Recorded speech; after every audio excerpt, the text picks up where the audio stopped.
আসসালামু স্বাগত জানাচ্ছি বিনোদন সংবাদে। আপনাদের সাথে আছি আমি মিজানুর রহমান। আপনারা শুনছেন গুজামিল টিভি নিউজ।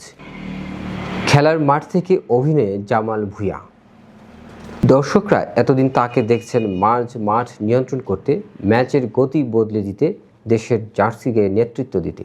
এবার সেই পরিচিত মুখই দেখা যাবে অন্য আলোয়। ফুটবল মাঠের অধিনায়ক এবার ক্যামেরার সামনে। বাংলাদেশ জাতীয় ফুটবল দলের অধিনায়ক জামাল ভূঁইয়া প্রথমবারের মতো অভিনয়ে নাম লিখেছেন। ফুটবলের ভাষা থেকে তিনি পা রাখছেন গল্পের ভাষায়। ব্রাজান্টিনা নামের একটি ওয়েব সিরিজের কেন্দ্রীয় চরিত্রে অভিনয় করেছেন জামাল। সোমবার রাজধানীর কলাবাগানের পরিচিত এক মাঠে শুরু হয়েছিল সিরিজটির শুটিং। 2026 ফুটবল বিশ্বকাপকে ঘিরে নির্মিত এই সিরিজ পরিচালনা করেছেন তারিক মোহাম্মদ হাসান। নিজের প্রথম অভিনয় অভিজ্ঞতা নিয়ে জামালের অনুভূতি ছিল অন্যরকম।